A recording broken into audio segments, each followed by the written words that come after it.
안녕하세요. 딸에게 들려주는 인문학 이야기 10번째 시간입니다. 오늘은 지난번 이야기한 것처럼 비극 작품을 살펴보도록 하자. 오레스테이아 3부작은 아이스킬로스의 대표작으로 평가받고 있으며 그의 마지막 작품이다. 여기서 오레스테이아는 오레스테스 이야기라는 뜻이다. 기원전 458년 디오니소스 제전에서 상연되었으며 그의 3부작 시리즈 중 유일하게 전편이 온전히 남아있는 작품이다. 오레스테이아 3부작은 아가멤논과 제주를 바치는 여인들로 번역되는 코에프로이 그리고 에우메니데스로 자비로운 여신들을 이야기한다. 오늘은 그 중에서 첫 번째 작품인 아가멤논을 살펴보기로 하자. 작품의 한 구절을 살펴보면 폭력과 소리 없는 노끈의 힘으로 그리하여 그녀가 샛노란 사프란색 옷을 땅에 떨어뜨리며 자신을 제물로 바치려는 자들에게 일일이 눈에서 애원의 화살을 쏘아 보내니 그림에서처럼 돋보이던 그녀. 그들의 이름을 부르며 말을 건네고 싶었음이네. 그럴 것이 남자들을 위해 푸짐한 잔치를 베풀곤 하던 아버지의 연회실에서 그녀가 노래 부른 것이 몇 번이며 세 번째 헌주에 이어 아버지의 축복받은 찬신가를 처녀의 청순한 목소리로 축하해 드린 것이 몇 번이던가. 이 장면은 아가멤논의 딸 이피게네이아가 자신을 제물로 바치려는 장군들에게 이름을 부르며 자신을 도와달라고 말하고 싶지만 입이 막혀 소리를 낼 수 없었기에 눈빛으로 애원하는 장면을 묘사하고 있다. 자신을 제물로 바치려는 사람들은 왕궁에서 늘 자신에게 다정하고 자신을 아껴주던 장군들이자 자신의 아버지이기에 그녀가 느꼈을 절망과 슬픔이 고스란히 드러나 있는 듯하다. 아버지가 자신의 딸을 제물로 바쳐야 하는 어처구니 없는 상황이 벌어지게 된 이유를 알아보자. 먼저 신화에 기록된 내용을 살펴보자. 모든 사건은 헬레네로부터 시작된다. 헬레네는 그리스 신화에서도 최고의 미녀로 꼽힌다. 그녀를 본 남자들은 누구나 반했다고 한다. 헬레네는 모두 5명의 남편이 있었다고 전해진다. 첫 번째 남편은 테세우스였다. 헬레네가 아르테미스 여신에게 제물을 바칠 때 테세우스가 그녀를 납치한다. 하지만 쌍둥이 형제 카스트로와 폴리데우케스가 그녀를 구해준다. 납치 사건 이후로 그녀의 아름다움은 그리스 전체에 소문이 나고 그녀를 보러 수많은 왕자가 스파르타로 몰려온다. 왕자들은 튄 다레우스에게 몰려가 헬레네와의 결혼을 허락해달라고 애원했는데 구원자의 숫자가 모두 45명이나 되었다 한다. 튄 다레우스는 구원자가 너무 많이 몰려 한 사람에게만 헬레네를 준다면 나머지 사람들이 무슨 짓을 할지 몰라 겁이 났다. 이때 오디세우스가 나선다. 오디세우스도 헬레네를 보러 왔지만 그는 헬레네의 사촌 페넬로페를 마음에 두고 있었다. 오디세우스는 튄 다레우스에게 헬레네 사태를 해결해 줄 테니 페넬로페와 결혼하게 해달라고 하고 튄 다레우스가 승낙한다. 오디세우스는 헬레네와 결혼하고 싶은 사람은 신랑이 누구로 뽑히던 결과에 무조건 승복하겠다고 맹세하는 사람만 구원자의 자격을 주어야 한다고 제안한다. 구원자들은 모두 자신이 있었기에 맹세를 하고 경쟁에 참여한다. 결국 미케네 출신의 메넬라우스가 경쟁에서 승리하여 헬레네의 두 번째 남자가 되었고 튄 다레우스 왕의 뒤를 이어 스파르타의 왕이 된다. 메넬라우스의 형인 아가멤논은 헬레네의 쌍둥이 자매인 클리타임네스트라와 결혼한다. 형제가 레다의 쌍둥이 자매와 서로 결혼하게 된 것이지. 헬레네의 세 번째 남자는 그 유명한 트로이의 왕자 파리스이다. 파리스는 어느 날 스파르타를 방문하게 되었는데 메넬라우스는 그를 국빈으로 대접한다. 하지만 파리스가 헬레네를 보자마자 반하게 되고 메넬라우스가 외할아버지의 장례식에 참석하러 크레타 섬으로 떠난 사이 달콤한 말로 헬레네를 꼬드겨 둘이서 트로이아로 도망을 가게 된다. 당시 강대국이던 트로이아의 왕자 파리스가 헬레네를 납치했다는 이야기도 있다. 메넬라우스는 분노하여 헬레네의 구원자들에게 도움을 청하게 된다. 그래서 대규모 연합군이 만들어지고 아가멤논이 연합군 총사령관이 되어 트로이아로 출정하게 된다. 이 전쟁이 수많은 영웅들을 전사하게 만든 트로이아 전쟁이다. 아무튼 헬레네는 그녀의 아름다움으로 인해 모든 사건 사고의 원인이 되었다. 하지만 그리스 사람들은 헬레네를 매우 좋아했다 한다. 심지어 이소크라테스는 헬레네의 아름다움 덕분에 그리스가 한마음으로 동방원정을 떠났고 10년의 전쟁 끝에 승리를 거두었으니 헬레네는 찬양받아야 한다는 글을 쓰기도 했다 한다. 아무튼 헬레네는 그 당시 그리스인들이 생각했던 아름다운 여인의 표상이었다고 볼 수 있다. 우여곡절 끝에 연합군이 만들어졌지만 그들은 출항할 수 없었다. 일리아스에서 잠깐 본 것처럼 그들은 사냥을 하다 여신인 아르테미스를 모독하는 실수를 하게 된다. 화가 난 아르테미스가 그리스군에 전염병을 퍼뜨리고 바람을 멈추어 배가 출항을 못하게 만들었다. 전쟁에서 승리할 수 있다고 믿었던 그리스 연합군의 사기는 높았지만 바람이 불지 않아 배가 움직일 수 없고 하루하루 시간만 흘러갔다. 그러자 전사들의 긴장이 풀리며 전의도 줄어들고 있었다. 그와 함께 동요와 반란의 조짐이 엿보였다. 속이 타던 아가멤논은 예언자 칼카스를 불렀다. 칼카스는 아르테미스 여신에게 제사를 지내야 한다고 말했다. 하지만 그 제물이 문제였다. 아가멤논의 딸 이피게네이아를 바쳐야 한다는 것이었다. 아가멤논은 깊은 고민에 빠졌다. 딸을 희생해야만 전사들의 흔들리는 사기를 바로잡고 여신의 노여움을 풀어 전쟁터로 갈 수 있는데 아버지의 입장으로서는 총사령관을 그만두더라도 딸을 살리는 것이 옳지 않은가? 하지만 총사령관을 그만두면 헬레네를 구하기 위해 모인 수많은 장수들이 들고 일어나 자신과 자신의 나라가 몰락할 수도 있지 않을까? 아가멤논은 고민에 고민을 거듭하다 마침내 딸을 희생하고 한나라의 왕으로서 그리고 연합군의 총사령관의 임무에 충실하기로 결단한다. 사적으로는 한 집안의 아버지로서의 임무와 공적으로는 한나라의 왕이자 연합군의 총사령관의 임무 사이의 선택에서 공적인 역할을 선택한 것이지. 이 장면에서 오늘날 수많은 아버지들의 모습이 떠오르는 것은 지나친 생각일까? 아빠도 회사의 일 때문에 집안일에 소홀하기도 하고 너가 한참 아빠의 사랑이 필요한 시기에도 집에서 보내는 시간이 많지 않아 가족들의 마음을 슬프게 한 적도 많았지 않니? 사실 바깥에서의 일인 정치적이거나 회사의 일이거나 여타의 공적인 업무라 하더라도 가정보다는 더 크거나 소중하지 않다는 것을 이제야 조금은 느끼게 되는 것 같다. 하지만 안타깝게도 아직까지 대부분의 아버지들은 가족의 생계를 위해 소중한 가족들을 희생시키기도 한다. 그렇다고 그 아버지들의 노고를 폄하하는 것은 아니고 아버지들의 노고는 경의를 받아야 마땅하다 생각되지만 자신의 가정을 한 번 더 돌아보는 계기로 삼아야 하지 않을까 싶다. 아가멤논에게는 숙제가 하나 더 생겼다. 딸을 희생시키기로 했지만 제물로 선택되었으니 딸을 보내라고 집에다 이야기할 수는 없었다. 에오리피데스의 아울리스의 이피게네이아 라는 작품에 따르면 그는 집에다 거짓 편지를 쓰게 된다. 연합군으로 모인 장수들 중 아킬레우스라고 하는 뛰어난 청년이 있는데 그와 결혼시키려 하니 딸을 보내라고 한다. 편지를 받은 클리타임네스트라는 기뻐하며 이피게네이아와 함께 아울리스로 오게 된다. 아킬레우스는 테살리아 땅 푸티아의 왕자이며 바다의 여신 테티스의 아들이라는 것을 알고 매우 기뻐하게 된다. 아가멤논은 아내를 안심시키고 결혼하기 전 여신에게 제사를 지내야 하니 아내에게 집으로 돌아가라고 한다. 하지만 클리타임네스트라는 제사와 결혼식을 보고 가겠다고 버틴다. 아내 몰래 딸을 희생시키려던 아가멤논은 또다시 문제에 봉착한다. 여태까지 한 말이 모두 거짓말이었기 때문에 어떻게 할지 고민하게 된다. 그때 클리타임네스트라와 이피게네이아가 길을 가다 우연히 아킬레우스를 만나게 된다. 클리타임네스트라가 아킬레우스에게 인사하며 결혼 이야기에 대해 묻자 아킬레우스는 당황하며 결혼 이야기를 부인하게 된다. 결국 모든 것이 거짓이었다는 것을 알게 되자 세 사람은 화를 낸다. 특히 이피게네이아는 아버지가 자신을 희생시키기 위해 거짓말을 했다는 사실에 아버지에 대한 원망과 배신감으로 괴로워한다. 이피게네이아가 아버지 아가멤논에게 자신을 죽이지 말라고 애원하자 마음이 아팠던 아가멤논은 모든 사실을 실토한다. 딸을 희생시키지 않으면 폭동이 일어나 우리 모두가 죽을 수 있다며 이피게네이아를 설득한다.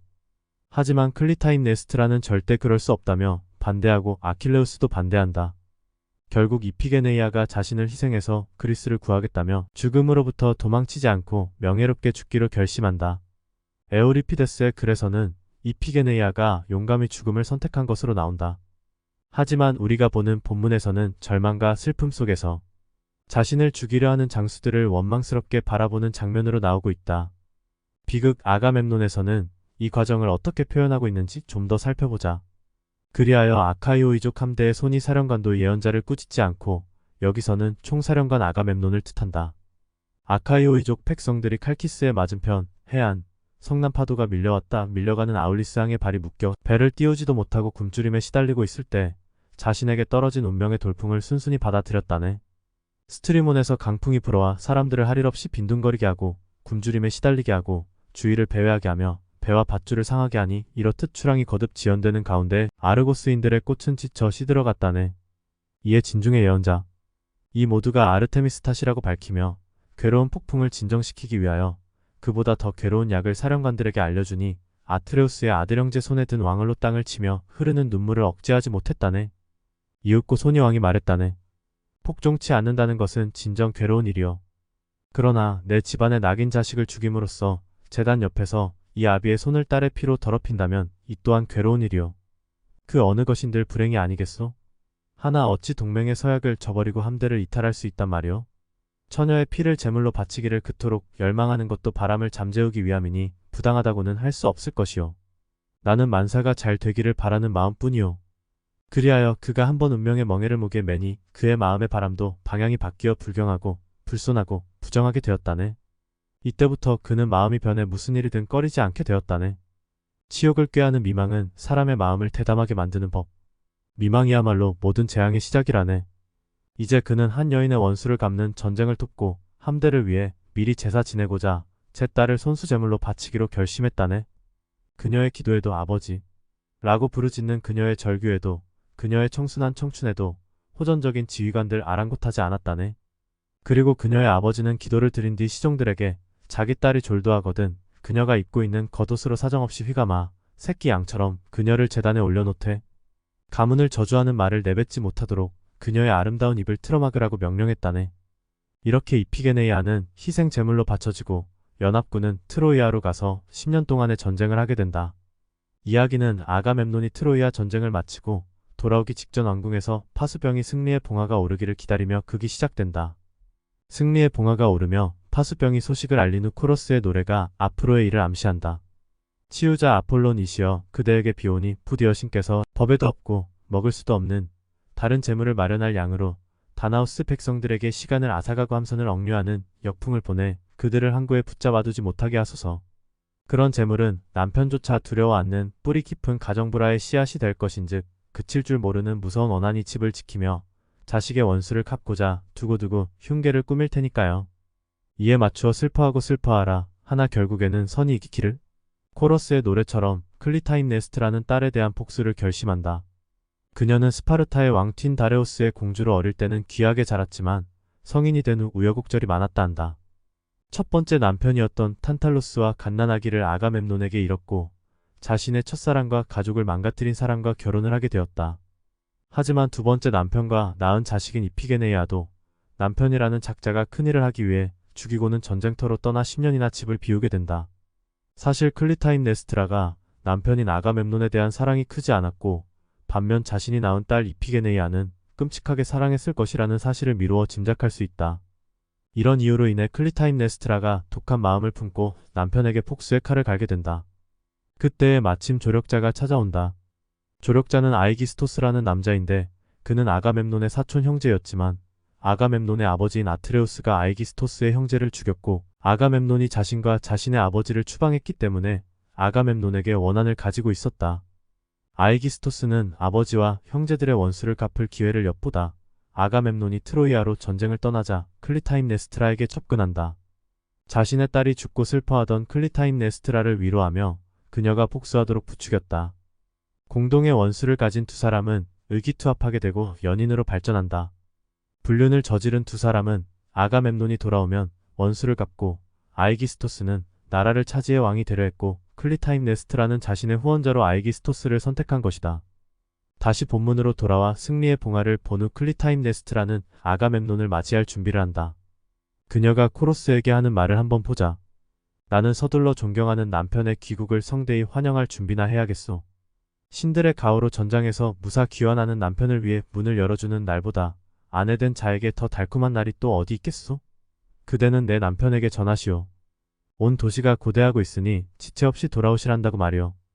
그리고 그이의 아내로 말하면 그이가 돌아와 보면 아내는 그이가 떠날 때처럼 집안에서 수절하고 있음을 발견하시게 될 것이오. 그이에겐 충직하고 그이의 적에겐 적에 찬 집 지키는 개처럼 그 밖에 다른 일들도 긴긴 세월 봉인 하나 뜯지 않았음을 발견하시게 될 것이오. 다른 남자와 재미를 본다거나 추문 같은 것은 쇠의 담금질만큼이나 나와는 인연이 머니까 이것이 내 자랑이오. 그리고 이것은 어디까지나 사실이므로 큰 소리로 말해도 고귀한 숙녀에게 수치가 되지 않을 것이오. 이렇게 말하며 자신은 속으로는 남편을 죽이려는 마음을 갖고 있지만 겉으로는 순진무구한 사람인 것처럼 포장하고 있다. 여기서 쇠의 담금질은 그 당시에는 고도의 기술을 요하는 작업으로 자신은 쇠의 담금질을 모르는 만큼이나 다른 남자와도 재미를 볼 줄도 모른다는 의미이다. 아내의 속도 모르는 아가멤논은 개선장군으로 의기양양하게 돌아온다. 또한 혼자 온 것이 아니라 카산드라라는 여인을 함께 데려온다. 안 그래도 미운 남편이 여자까지 데려오자 더 미웠을 것 같다. 여기서 카산드라에 대해 잠깐 알아보자. 카산드라는 트로이아의 영웅 헥토르와 남매로 프리아모스 왕과 헤카베 왕비의 딸이다. 아폴론 씨는 그녀를 사랑하게 되었는데 그녀를 유혹하려 예언의 능력을 주었다 한다.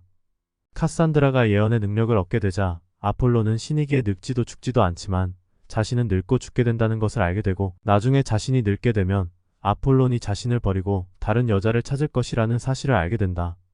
그래서 아폴론이 자신을 안으려 하자 아폴론을 밀치게 된다. 아폴론은 화를 내며 그녀의 입안에 침을 뱉게 된다. 그리하여 그녀는 예언의 능력을 얻었지만 아무도 그녀의 예언을 믿지 않는 저주에 걸리게 된다. 카산드라는 트로이아 군에게 목마를 성 안으로 들여놓으면 안 된다고 경고했지만 그녀는 저주로 인해 아무도 그 말을 믿지 않았고 그 결과 트로이아 성은 함락되고 만다. 트로이아가 멸망하자 아가멤논은 그녀를 전리품으로 차지한다. 카산드라 증후군이라는 심리적 질환이 있다. 자신의 감정을 공감받지 못하여 생기는 스트레스로 인한 자존감 저하와 우울감, 의욕 저하, 공황장애 등 정신적 증상뿐만 아니라 심하면 편두통이나 피로감 등 신체적 증상이 나타나기도 한다. 증상이 심해지면 대인관계에 문제가 생기고 점점 더 상황이 나빠질 수 있는 질환으로 신화 속 카산드라처럼 자신의 감정을 공감받지 못해 생기게 된다. 하지만 마음속과는 다르게 클리타임네스트라는 남편을 상냥하게 맞이한다.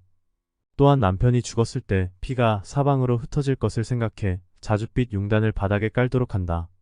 사랑하는 난군이시여, 자, 이제 그만 마차에서 내리세요. 하지만 왕이시여, 트로이아를 짓밟으시던 그 발로 흙을 밟으시면 안 돼요. 그리고는 하녀들을 향해 하녀들아, 너희는 뭘 꿈을 떼느냐? 길에다 융단을 깔라고 내 너희에게 이르지 않았더냐? 어서 자줏빛 길을 만들도록 해라. 이렇게 하녀들을 재촉한다. 하지만 아가멤논은 융단 위를 걷는 것은 신을 모독하는 일이 될 수 있다며 거절한다. 그러나 클리타임네스트라는 아가멤논을 설득해 자줏빛 융단 위를 걸어가게 한다. 아가멤논의 마음속에도 교만함이 있었기에 융단 위를 걷게 된다. 결국 클리타임네스트라는 아가멤논의 무장을 벗긴 후 목욕탕으로 인도한다. 승리감에 도취된 개선 장군은 목욕탕에서 따뜻한 물에 몸을 녹이다 졸음에 잠이 든다.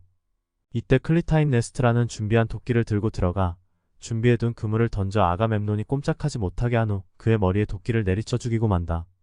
아가멤논을 죽인 사람이나 무기에 대해 여러가지 이야기들이 있다.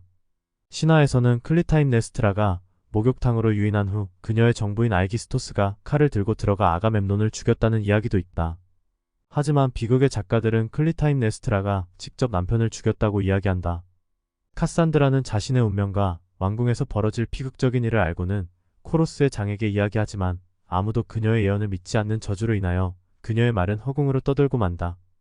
결국 그녀는 클리타임네스트라에게 살해당한다.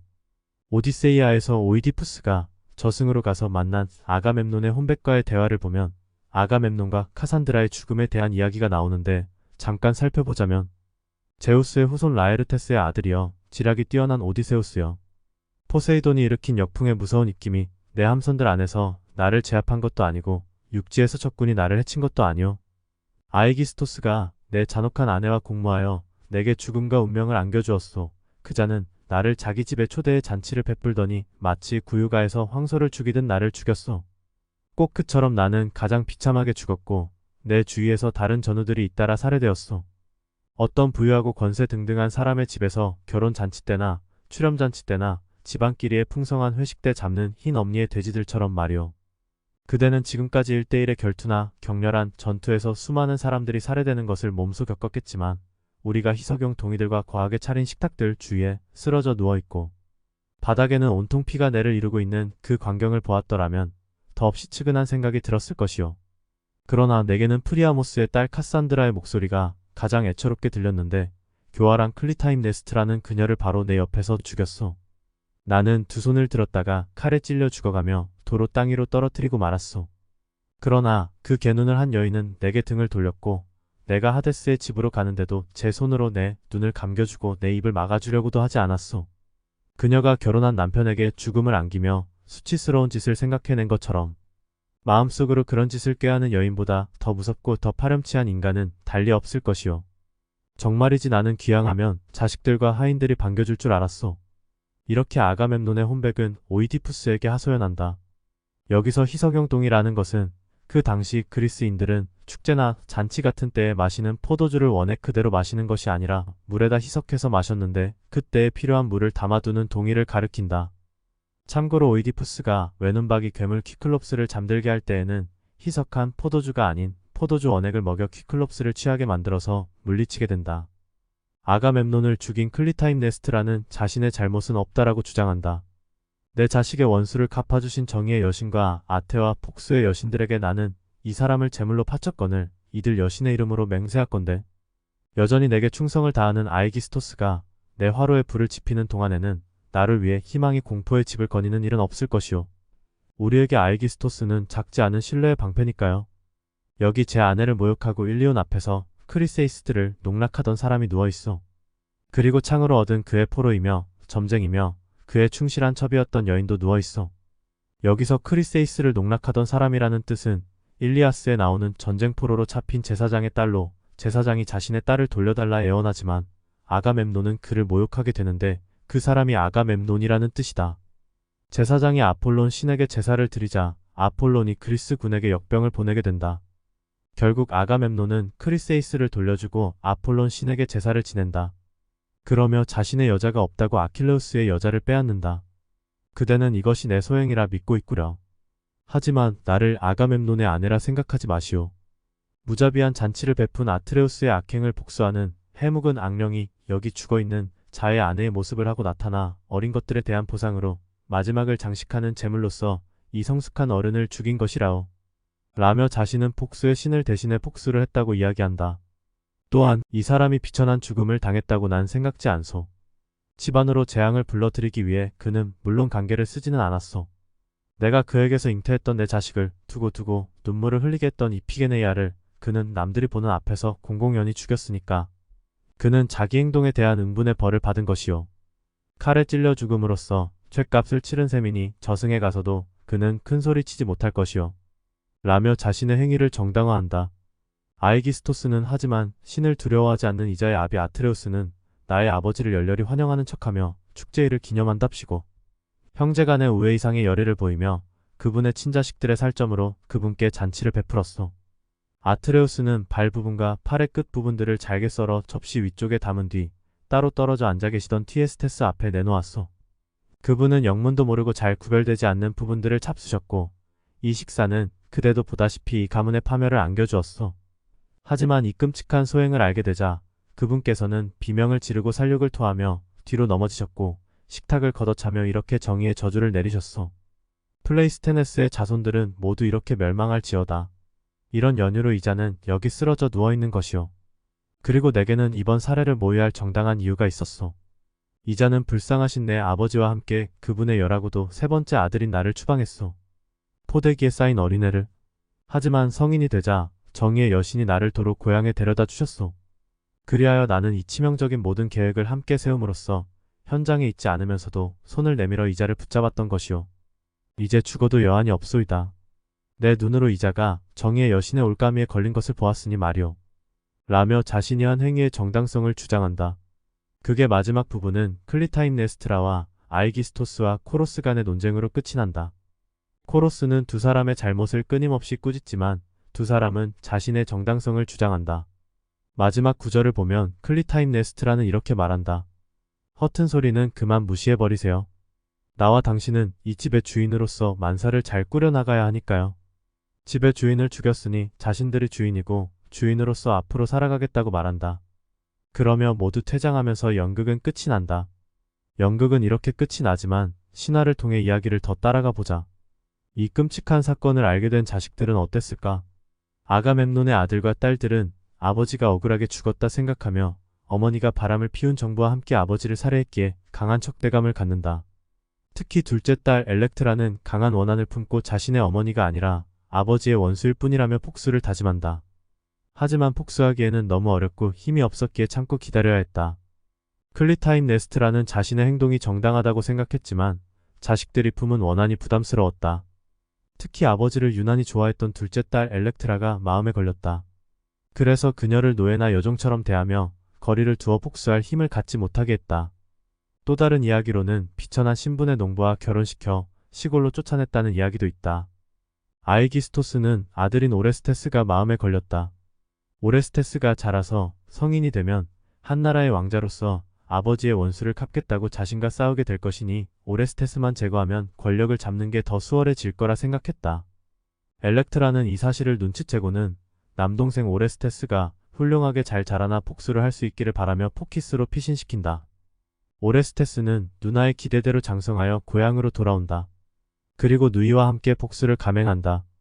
엘렉트라는 우리는 어머니를 죽인 것이 아니라 아버지를 죽인 사악한 여인을 제거한 것이라며 아이기스토스를 죽이고 어머니 클리타임네스트라도 죽이게 된다. 하지만 두 남매는 복수의 성공을 기뻐할 수만은 없었다. 오레스테스도 가문의 명예를 지키고 아버지의 원수를 갚는다는 명분으로 복수를 했지만 아무래도 어머니를 죽였기 때문에 죄책감을 가질 수밖에 없었다. 그리고 얼마 후 오레스테스는 양심의 가책으로 미친 사람처럼 헤매고 다니며 괴로워한다. 폭수의 여신은 에리니스에게 괴롭힘을 당했다 한다. 그 후 오레스테스는 델피의 신전으로 가서 복수를 하라고 명령했던 신이 아폴론 신이 없기에 아폴론 신에게 찾아간다. 아폴론 신은 자신의 명령을 잘 수행한 오레스테스에게 죄를 용서받을 기회를 준다. 하지만 복수의 여신들은 죄를 용서하지 않았고 결국 아테네에 있는 아레오파고스 법정에 세워 판결을 받도록 한 것이다. 아테네를 수호하는 지혜의 여신인 아테나가 재판장이 되고 배심원들 앞에서 재판이 벌어진다. 투표의 결과는 유죄와 무죄가 같은 수를 기록하여 아테나 여신이 최종적으로 판결을 한다. 그녀는 고민하다가 결국 무죄를 선언한다. 폭수의 여신들의 화가 가라앉지 않자 아테나 여신은 폭수의 여신들에게 자비를 구하며 마음을 달랬다 한다. 결국 마음이 풀린 폭수의 여신들은 폭수가 아닌 자비의 여신이 되겠다고 선언한다. 오레스테이아 두 번째 작품 코에포로이는 오레스테스가 친어머니이면서 아버지를 살해한 원수인 클리타임네스트라를 죽이고 신의 심판을 받는다는 내용이다. 세 번째 작품은 에우메니데스로 법정에서 아테나 여신의 도움으로 풀려나게 되고 신과 인간의 화해가 완성되고 폭수의 여신이 에리니스에서 자비의 여신인 에우메니데스로 이름을 바꾸게 된다. 어떻게 보았니? 한 편에 잘 만들어진 이야기를 본 것 같니? 아니면 흔히 이야기하는 막장 드라마 한 편을 본 것 같니? 우리가 여기서 누가 옳고 누가 더 정당한지를 따지려는 것은 아니다. 수천 년 전에 만들어진 신화를 바탕으로 하여 기원전 5세기에 쓰여진 비극작품 한 편을 놓고 옳고 그른 것을 따지자는 것이 아니라 이 작품을 통해 우리는 무엇을 생각해 보아야 할까? 오레스테이아 3부작은 첫 번째는 살인, 두 번째는 폭수, 세 번째는 심판과 화해라는 주제가 들어있다. 아트레우스로부터 아가멤논으로 이어지는 가계는 오레스테스로 이어지고 그들의 죄도 역시 이어져 내려온다. 아이스클로스는 신이 인간의 죄에 대하여 어떤 입장을 취하는가를 보여주고 싶었다고 본다. 신은 기본적으로 운명이라는 것을 준비하고 있지만 이 운명 역시 인간이 초래한 것이다. 인간이 스스로 잘못을 저지르거나 죄악에 빠지지 않았다면 잔인한 운명이 닥치지 않을 것이라 본다. 하지만 오레스테스는 운명의 잔인함에 휩쓸리게 되고 결국 심판을 받게 되고 정의로운 신과 화해를 하게 된다. 신의 심판이 무섭고 운명의 힘이 잔인하더라도 인간에게는 신의 도움을 받아 빠져나갈 길이 생기기도 한다. 그리스의 비극을 보며 이야기했던 대로 아이스킬로스는 사회의 문제에 더 중요한 관점을 두고 비극을 만들었다. 당시 그리스는 민주정치가 번성하고 있었고 그 속에서 무엇이 정의로운가에 대해 깊이 생각했다고 여겨진다.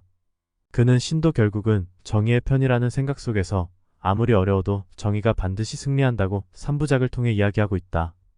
정의란 무엇인가에 대한 질문은 오늘날에도 대단히 첨예하고 어려운 주제이지만 그 당시에도 중요하고도 어려운 주제였던 것 같다. 소크라테스나 플라톤 그리고 아리스토텔레스도 정의에 대하여 깊은 통찰로 오늘날 서양 철학의 토대를 닦은 것처럼 아이스킬로스도 정의에 대하여 깊은 고민을 하였던 것으로 보여진다. 아테나이를 위한 아테네의 여신의 축복의 기도에서 보면 그에게 내린 모든 축복을 더럽히지 말지니 땅에서 일어나는 바람 바다 위를 아득히 날다가 태양의 숨결처럼 높은 곳에서 내려오느니 즐겨라. 아테나이여 열매와 양떼들이여 번성하여 이 시민들을 기쁘게 하라. 죄지은 자들만 여지없이 뽑아내리니 내가 아테나이를 위해 파수를 서리라. 악의 무리를 밟고 정의여 영원하라. 아이스킬로스는 정의로운 세상을 꿈꾸었다. 아이스킬로스는 신과 인간이 결국 조화 속에서 살아갈 것이라는 믿음을 가지고 동시에 아테나이의 시민들의 국가가 좀 더 정의의 편에서 살기 좋은 국가로 발전해 나가기를 바랬다. 또한 자비로운 여신들의 끝부분에 나오는 자비롭게 이 나라와 한마음 한뜻이 되어 이 길로 가소서 존엄한 여신들이여. 에서처럼 끊임없는 폭수의 고리를 끊는 것이 폭수가 아니라 자비와 용서라는 사실을 이야기하며 자비와 용서만이 세상에서 반목과 복수를 없애고 모든 사람들이 화해하며 살기 좋은 사회를 이룰 수 있다고 믿었던 것이다. 21세기를 살고 있는 우리도 정의로운 세상을 오기를 바라며 자비와 용서를 통해 화해하며 지내는 살기 좋은 세상을 바라고 있는 현실 속에서 2500년 전 아이스큘로스가 꿈꾸던 세상이 아직도 멀게 느껴진다. 아빠 세대는 아니더라도 너가 주역이 되는 세대에서는 조금은 더 정의로운 세상이 되기를 바라며 오늘은 이쯤에서 마치도록 하자. 들어주셔서 감사합니다.